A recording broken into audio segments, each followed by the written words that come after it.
we will be introducing the Religious Freedom Tax Repeal Act of 2012.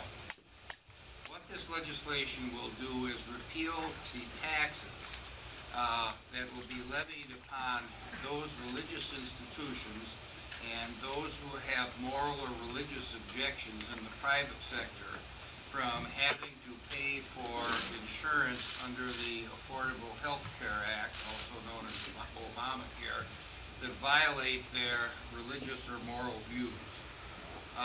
We've had an awful lot of debate on this subject since Obamacare was passed and since Secretary Sebelius announced her mandates sometime in the fall of last year. What has not been discussed is the tax that is imposed upon those who fail to comply with that mandate, either through religious objections or moral grounds.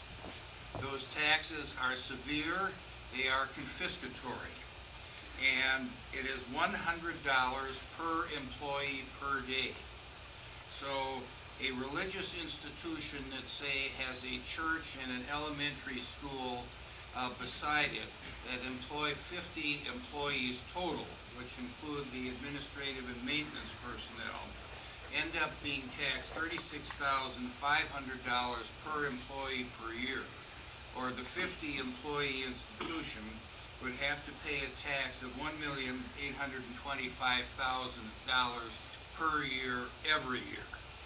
This is a part of the Internal Revenue Code that was passed as a part of Obamacare, and for those who are interested in citing the section, it is Internal Revenue Code section 4980B as in dog.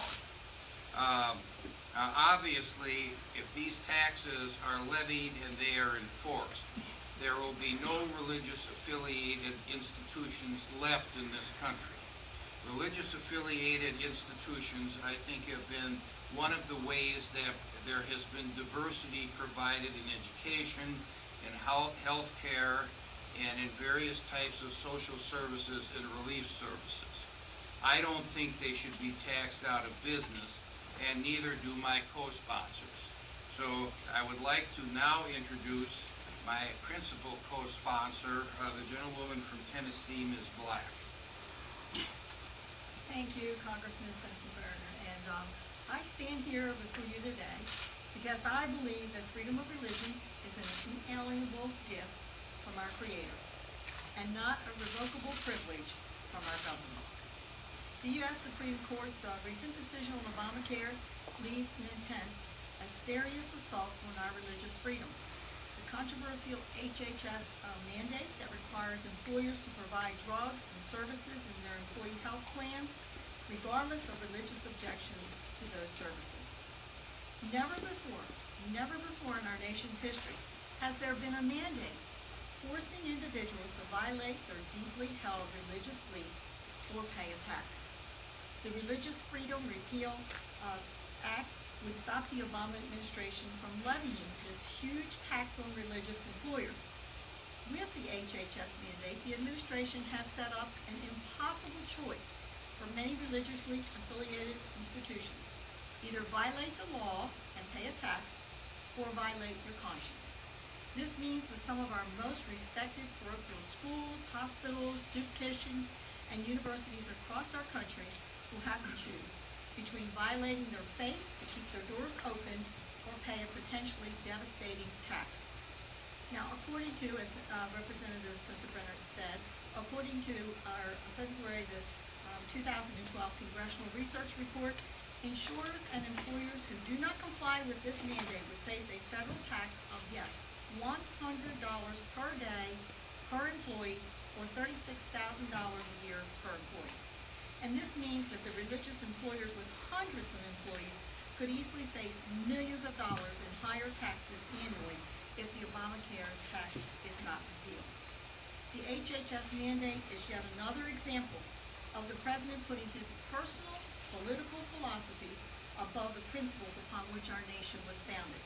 And I hope that all people of faith and all Americans who represent the Constitution or respect the Constitution will join us in holding the administration's feet to the fire and demand a repeal of this discriminatory tax.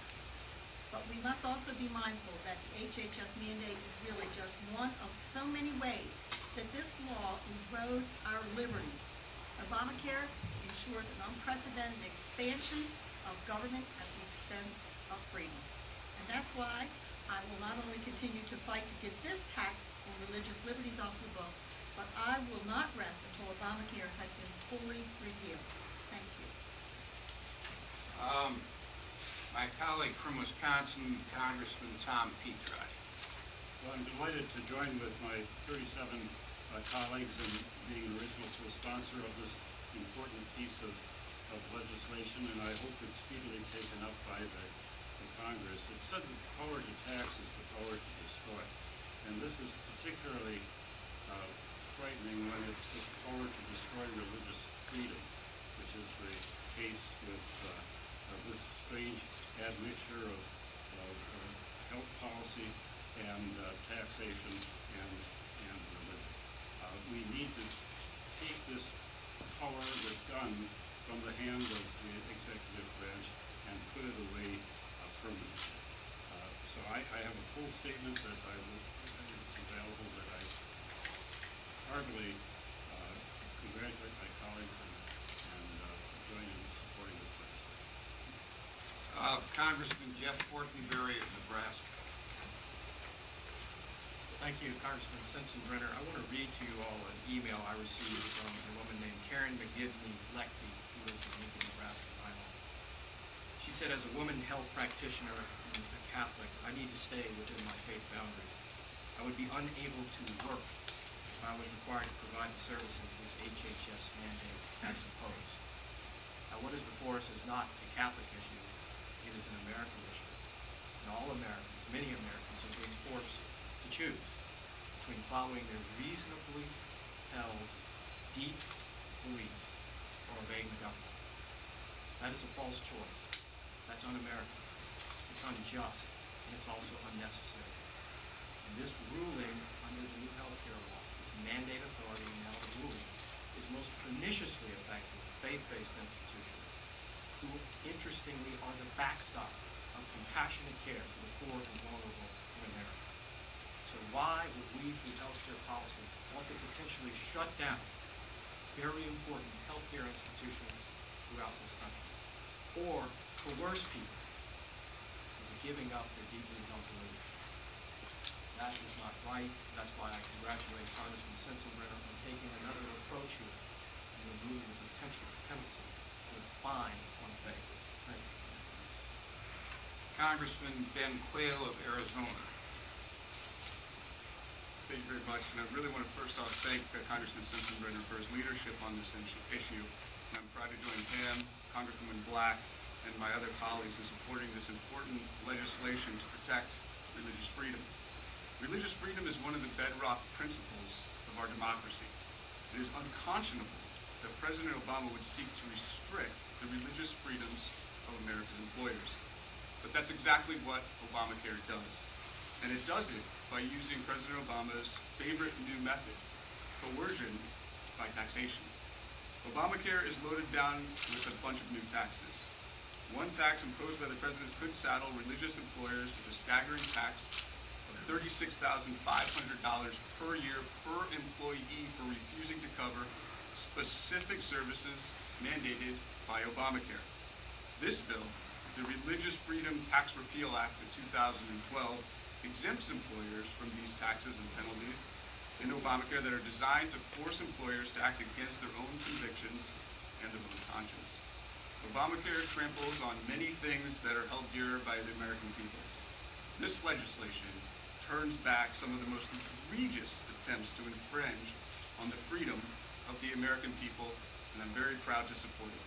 I hope this legislation will see swift action in the House, and though I don't hold my breath, I hope that the Senate, Democrats, and the President will have the courage to admit that their attempt to restrict religious freedom is simply wrong.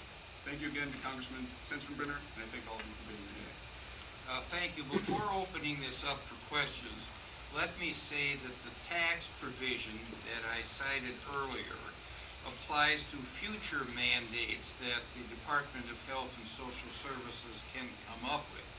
The tax is a part of permanent law. It is not a part of an exercise of regulatory authority by the Secretary of Health and Human Services.